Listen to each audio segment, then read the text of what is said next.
I do worry that some of these stable coins, there's not enough transparency. And for me as an investor with significant amounts of capital to distribute, it makes me very conservative about putting too much money in any one stable coin. So, I mean, I think it's worth keeping an eye on. I would mention this, and this is going to the crypto side as well, is that if you saw last week, we saw the stock market really dropping heavily, right, into quarter end. The dollar had at one point been soaring. It started to pull back. But notice how Bitcoin did not have a fall, unlike what it did previously in the previous 6 weeks or month or 2 months, really.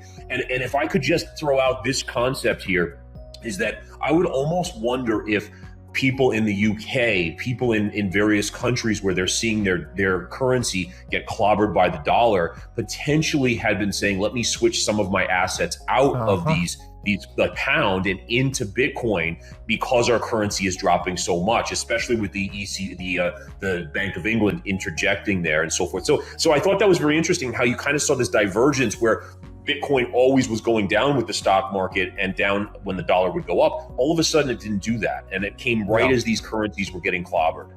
Yeah, so I do think in terms of sentiment, like, you know, every move down in the market, especially we just recently pierced those June lows before the bounce today on Friday, we pierced them. I do think it takes its toll on sentiment, and there's absolutely funds that are leveraged to the hilt here. So hedge fund world, you know, it's out there. The leverage is ridiculous because, again, their job is to basically give the market or give investors a bigger return than what they could get in the S&P 500. And a lot of them have been programmed for the last multiple years that to do that, you got to leverage up because the market always buy the dip, right? Always buy the dip.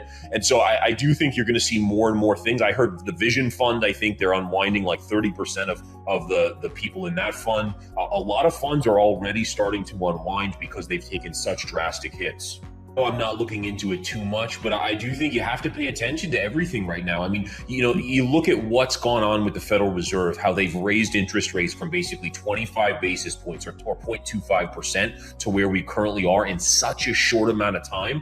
And to me, it was always, and I know I came on a few weeks ago with you, we talked about this. It's silly to me to think that the Fed, how could they not think that there's going to be these ripple effects that are going to cause major issues, right? I mean, it's not like you're going like Volcker went from 12 to 18%, 50% hike. Here you're going from 0.25% to 3.25%. It's a massive move that's going to rock the system. So again, these type of things, you know, to me, it's going to force them to pivot. It really, yes, I would guess it's going to have to be a little bit more dramatic, but I think that the dominoes are already in place. It's just, does it happen if like Credit Suisse did go under? Is that a domino that would start that chain reaction? And my guess is it would. I mean, something of that nature, but I don't think the kind of the threats right now. And I really do think that the Fed is probably paying very close attention. We know that the central bank and the Bank of England last week was starting to get involved and stuff like that. So these central banks have to be fully aware. I'm sure they're hearing from big hedge fund managers and big leaders out there about, you know, our currency are doing these crazy moves. This isn't healthy. I mean, look at the bond market,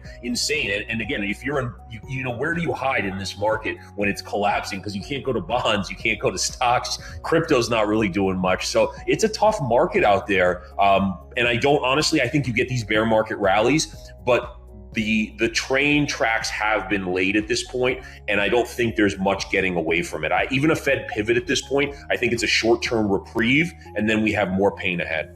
Yeah, so for me, and number one, you're 100% right on the housing market in terms of interest rates. And I think it's important for investors across the world to pay attention to mortgage rates because that was the wealth effect, right? You talk about COVID and everyone rushing to buy homes, interest rates were so low. Everything was, you know, you bought a house and then in 6 months it was worth $100,000 more. Right. I mean, so it made people just feel so wealthy where they felt like they could go spend. So for me, it's consumer spending, right? We know the US economy runs on consumer spending, and we have to watch to see as people run out of money from that they saved during COVID, where does that spending come from, or does it really go to the sidelines? So I think those type of things, the jobs market is going to be super key. We have the jobs report on Friday. I expect it to show a solid slowing in the jobs market just based on the lagging effect, how you should have already seen it, but because it's lagging, it probably starts to show up. So like things like that are really what I'm looking for. Economic indicators, we saw the ISM today. That really is, you could argue, kick-started the rally that the Fed is going to have to pivot because it did weaken so much.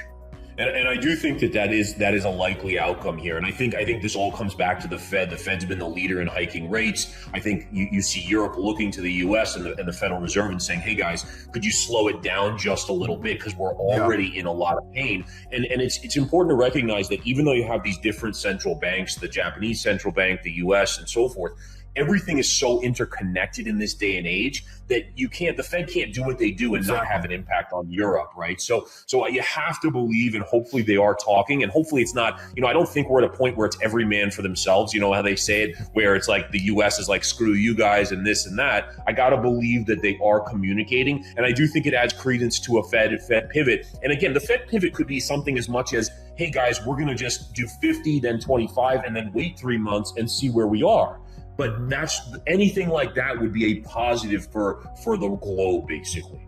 Yeah, I do think so. I think the interconnection of trade, we know the supply chain, right? Now, interestingly enough, we've seen with semiconductors how a lot of countries are now saying, hey, listen, we can't be reliant on China or this country for our semiconductors, so let's build out our own. But that just shows you how interconnected it is. And I continue to believe that it'll be more and more interconnected in the future. So with currencies, with trade, with everything like that, it is so interconnected, where we're seeing even with Russia and energy, right? Think about that and the impact on Europe as a whole. So it is a global environment, and what it means is that if the US falters, the rest of the world generally will.